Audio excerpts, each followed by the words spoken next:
ধন্যবাদ মাননীয় সভাপতি। স্বামী ছিল, ছেলে ছিল, আজ কেউ নাই। ঘর ছিল, বাড়ি ছিল, আজ নেই ঠাই। তবু খোকা সুখী হোক প্রার্থনা আমার, সাথী হয়ে থেকো প্রভু আমার খোকার।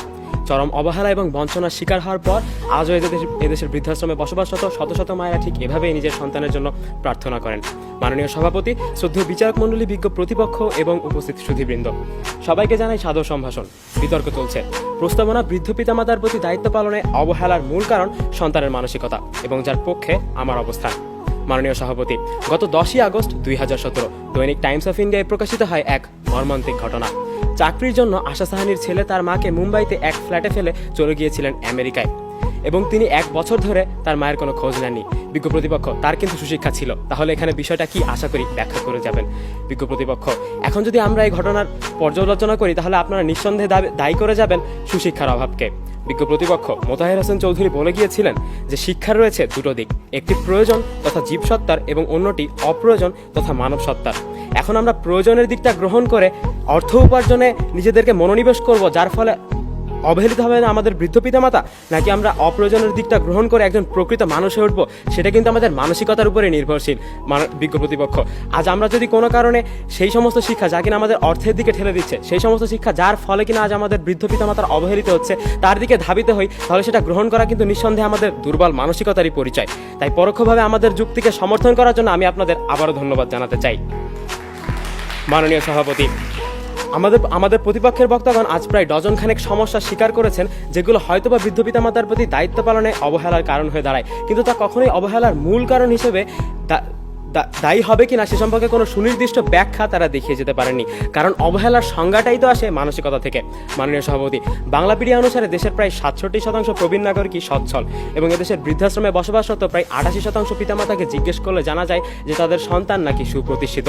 কিন্তু এই সুপ্রতিষ্ঠিত জনগোষ্ঠী আজ গাড়ি কেনে, বাড়ি কেনে, পারলে নিজের নারীর জন্য দামি দামি শাড়িও কেনে, কিন্তু নারী টান বলতে যা বোঝায় তা তাদের নেই। আর সেজন্যই তো 20 Mbps এর 4G সংযোগ থাকার পরও আজ দেশের বৃদ্ধাশ্রমগুলোতে প্রায় 47% বৃদ্ধ পিতামাতা কথা বলতে না পেরে তাদের সন্তানদের সাথে বছরের পর বছর আত্মঘাত করে। মাননীয় সভাপতি, বাংলাদেশে গণপ্রজাতন্ত্রী সরকার কিন্তু ঠিকই সারা দেশের মোট 4451টি ইউনিয়ন পরিষদে স্বাস্থ্যসেবা কেন্দ্র চালু করেছে, কিন্তু অত্যন্ত দুঃখজনক হলেও সত্য যে সেখানে যতজন মানুষ প্রতিদিন ভিড় জমান নিজের বৃদ্ধ পিতামাতার স্বাস্থ্যসেবা নেওয়ার জন্য, তার থেকে বেশি সংখ্যক মানুষ প্রতিদিনই ভিড় জমান সিনেপ্লেক্স কিংবা ব্লকবাস্টারে।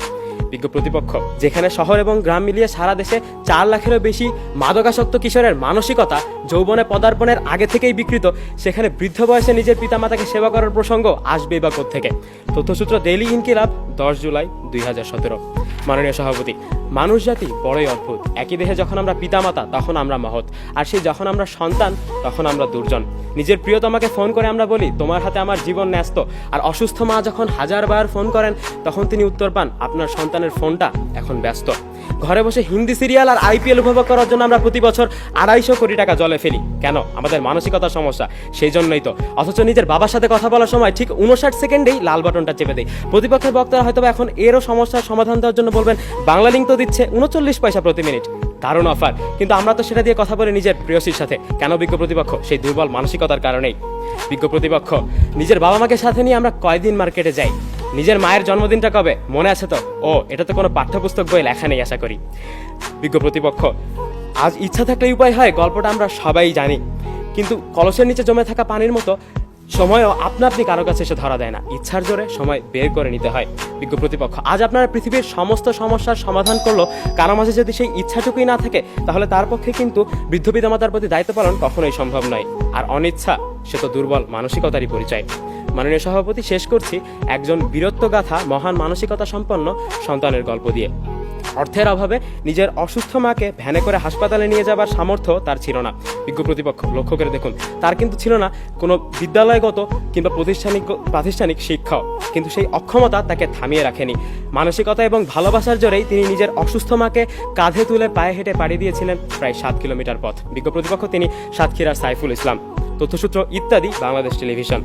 বিজ্ঞ প্রতিপক্ষ, উদ্দেশ্যহীন বিতর্ক যেমন নিরর্থক, ঠিক তেমনি ভালোবাসাহীন মানসিকতা নিয়ে নিজের বৃদ্ধ পিতামাতার প্রতি দায়িত্ব পালনও অসম্ভব। তাই নিজের বৃদ্ধ পিতামাতাকে ভালোবাসার লক্ষ্যে আজ সুস্থ, সুন্দর এবং পরিশীলিত মানসিকতার অধিকারী হয়ে উঠুক এই পৃথিবীর প্রতিটি সন্তান। এই আশাবাদ ব্যক্ত করেই আমি আমার বক্তব্য শেষ করছি। ধন্যবাদ মাননীয় সভাপতি।